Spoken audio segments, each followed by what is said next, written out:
Bueno, es que el tema del desempleo es una de las principales preocupaciones de los costarricenses y como veíamos en las notas anteriores. Y para analizar este tema se encuentra con nosotros esta noche Luis Vargas, economista. Luis, muy buenas noches, muchas gracias por Buenas acompañarnos. noches, Gabriela. Gracias a ustedes por el espacio. Luis, una cifra que veíamos, 6.6% es la tasa de desempleo que nos indicaba el INEC hace algunos días, pero realmente ¿cómo traducimos estas cifras? ¿Qué representa ese 6%, aunque se registra una baja? Pero ¿cómo se ve esto en nuestra realidad? Sí, algo importante que tenemos que pensar es que la salud del mercado laboral no la podemos medir con un solo indicador, porque estos números pueden ser engañosos. Efectivamente, como estudios recientes señalan, hemos tenido mejoras en la tasa de desempleo, una menor cantidad de personas desempleadas, pero en mucho esta mejora responde a que este es un número relativo que se calcula con respecto a la fuerza laboral, a la población mayor de 15 años que está dispuesta a trabajar, que se ha reducido con el paso de los años. Vemos una mejora en el desempleo, pero en gran medida explicado por esa reducción en la población económicamente activa. Otra cosa que hay que destacar, o otro indicador relevante, es la ocupación. ¿Qué es lo que hemos visto? Pérdidas de empleo, menos personas ocupadas. ¿Cuál sería el escenario ideal? Sí, que se reduzca la tasa de desempleo, pero que de la mano aumente la tasa de ocupación. Las personas que tienen un empleo efectivo, lamentablemente este número también ha venido decayendo de la mano con este descenso en el desempleo. Don Luis, y otra cifra que realmente llama la atención también es justamente eso que usted mencionaba, un 40.6% de la población ocupada trabaja en condiciones de informalidad. ¿Qué significa esto y por qué también deberíamos prestarle atención a esta cifra? Por supuesto, debemos prestarle muchísima atención, no solo porque incide directamente en el bienestar, en la calidad de vida de las personas. Recordemos que una persona que está en la informalidad no tiene acceso a un seguro médico.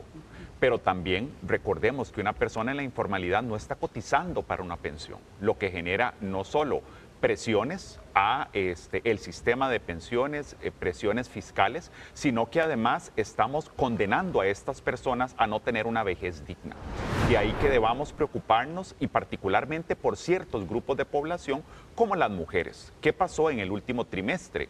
Vemos una mejoría en las cifras del mercado laboral de las mujeres, pero efectivamente es en empleos independientes, informales, lo cual no es una solución sostenible. Necesitamos generar no solo más, sino mejores empleos. Y es que justamente esa es la interrogante, ¿verdad? ¿Cómo? ¿Cómo llegamos a generar, cómo podemos llegar a desarrollar diferentes oportunidades en el país para generar más y mejores, además, condiciones de empleo? Esto me hace pensar un poco en las zonas francas, por ahí podemos ver un poco también esas oportunidades. Sí, por supuesto. Hay que entender que tenemos una economía dual en muchos ámbitos, pero estamos hablando de uno particularmente importante que es sectorial. Hay un sector muy dinámico que nos genera empleos, pero lo que pasa es que no tenemos en consecuencia un recurso humano que pueda aprovechar esos empleos. Tenemos que entender que nos guste o no, hay dos Costa Ricas. Una Costa Rica, esas personas que tienen suficiente nivel de cualificación para ocupar estos empleos en zonas francas, pero la gran mayoría, que es esta otra Costa Rica, no tiene el capital humano necesario para conseguir un empleo ahí. De ahí que si queremos realmente una solución efectiva a la realidad del mercado laboral de hoy, necesitamos generar empleos en esta otra Costa Rica, en el que llamamos el régimen definitivo.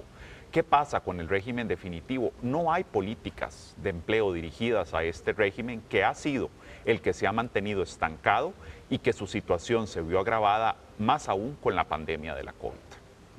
Don Luis, estamos hablando tal vez ahí, usted mencionaba a las mujeres, pero también es una población vulnerable los jóvenes que se están insertando apenas en el mercado laboral. ¿Qué pasa con esa población? Sin lugar a dudas, cuando hablamos de las personas jóvenes, recordemos que seguimos siendo un país, y este es un dato triste, que tiene dificultades para que las personas obtengan su grado de secundaria.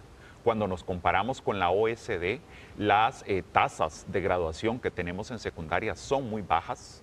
Y quizás estas personas jóvenes podrían ocupar estos puestos que se generan en zonas francas, que generan empresas multinacionales, pero no están logrando tener las capacidades necesarias para ocupar estos puestos. Esas personas jóvenes que son una masa crítica de la población costarricense, hoy por hoy no tienen ni la cualificación para ocupar los empleos que se crean, ni les estamos creando empleos alternativos donde se ocupen, lo que consecuentemente también deriva en otros problemas sociales como los que hemos visto, donde nos guste o no también la mayor cantidad de muertes violentas se concentran en este grupo de población. Y eso nos lleva también a analizar una situación dependiendo de la zona geográfica, ¿hay alguna vinculación también con los datos, lo demuestran así, con el tema del desempleo? Por supuesto, de hecho cuando analizamos también los resultados del último trimestre, quizás si vemos el número en promedio decimos, es alentador, bajó el desempleo, aumentó levemente la tasa de participación, aumentó levemente la tasa de ocupación, pero claro, cuando vemos el trasfondo y decimos, no, la realidad no es la misma para toda Costa Rica. Seguimos de nuevo reflejando otra dualidad, la dualidad rural-urbana, la dualidad gran área metropolitana versus el resto del país. La mejora en el desempleo, la mejora en el mercado laboral se concentra en la gran área metropolitana. Hay regiones donde sus números se mantuvieron exactamente igual. Vemos una región como la Brunca, con altos índices, el mayor índice de pobreza del país, cuyo mercado laboral no tiene ninguna mejoría. En mucho porque su actividad productiva se concentra en sectores económicos que lamentablemente sufrieron pérdidas de empleo en el último año. Don Luis, y finalmente para ir concluyendo todo el análisis de estos datos tan importantes, ¿qué podemos hacer a nivel país para mejorar esa salud del mercado laboral en Costa Rica? Sin lugar a duda, hay mucho por hacer y lo que debemos entender en realidad es que con la misma receta no vamos a obtener resultados distintos. Esto podría sonar muy trillado para algunas personas, pero definitivamente necesitamos una política de empleo focalizada. Ya sabemos que las mujeres jóvenes, particularmente jefas de hogar, tienen problemas, tienen dificultades para emplearse por responsabilidades de cuidado, por dar un ejemplo muy específico, porque no hay posibilidades, facilidades para que se empleen. ¿Por qué no tenemos una política de empleo dirigido a este grupo? ¿Por qué no tenemos una política de empleo dirigida a los jóvenes?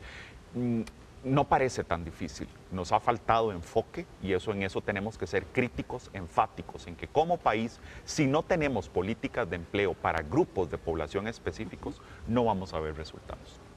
Perfecto, muchas gracias. Es Luis Vargas, economista, con esta reflexión y este análisis de los datos acerca del desempleo en el país y la importancia de generar ese foco de atención.